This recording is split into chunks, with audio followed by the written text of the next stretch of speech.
Oui, bonjour, je nomme Guy Penaud et je suis historien, surtout historien du Périgord. J'ai publié il y a quelque temps un ouvrage, Le Tour de France de Laurence d'Arabie, aux éditions de la Lose de Périgueux. Pourquoi ce Tour de France de Laurence d'Arabie? Tout simplement parce que Thomas Edward Lawrence, puisque tel est son nom, était jeune étudiant à Oxford, où il est arrivé en 1907, et il a décidé l'année suivante de faire un Tour de France pour visiter les châteaux des Croisés, les châteaux en particulier de l'époque de Richard Cœur de Lion, ce grand homme, ce grand roi d'Angleterre, qui a vécu, à vrai dire, beaucoup en France. Il a débarqué au Havre au mois de juillet, le 15 juillet 1908 exactement, avec sa bicyclette et peut-être un petit sac de voyage, puisqu'il n'avait pas grand-chose pour faire ce Tour de France. Songez qu'en l'espace de 2 mois, il va faire 4500 km pour parcourir les châteaux, les églises, les cathédrales, les couvents, les remparts, etc. Et naturellement, il est venu en Périgord, puisque le Périgord est une terre qui était beaucoup marquée par l'histoire de l'Angleterre et de la France.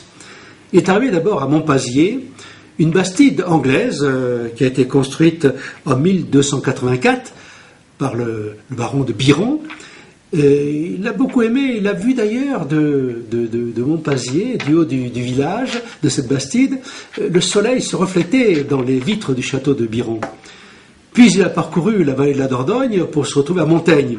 Alors Montaigne n'est pas un château de l'époque de Richard Cœur de Lion, mais c'est quand même un château qui a été occupé par, comme il dit lui-même, le grand homme, pour les Anglais, mais pour les Français également, Michel de Montaigne, qui est un philosophe qui a marqué son temps, et qui est né en Périgord, et qui a vécu beaucoup, naturellement, à Montaigne. Il a visité ce château, et surtout sa librairie, qu'on peut toujours visiter d'ailleurs.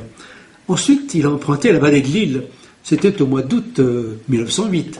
Il est valet de Lille, il est passé par Périgueux.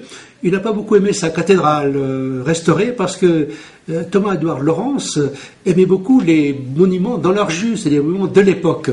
Enfin, il est passé à Périgueux quand même et il a rejoint Hautefort. Alors Hautefort, ce château magnifique, est pour lui très symbolique, tout simplement parce que ce château était la propriété au Moyen-Âge d'un seigneur troubadour, Bertrand de Born, le fameux Bertrand de Born.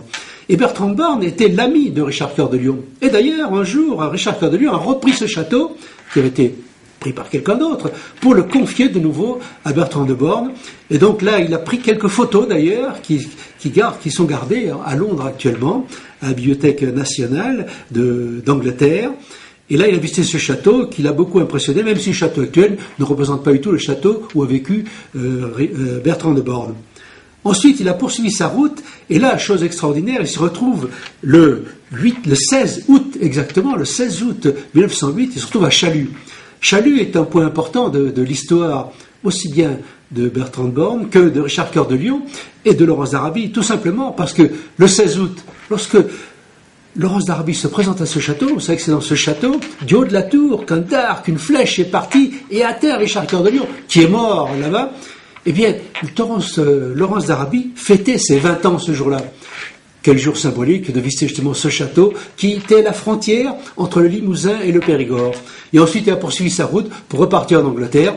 Voilà un voyage qui lui a permis à bicyclette, parce qu'il a fait ce Tour de France à bicyclette en 1908, chose absolument extraordinaire, de visiter les châteaux des Croisés, les châteaux de Richard Cœur de Lion et le Périgord en particulier.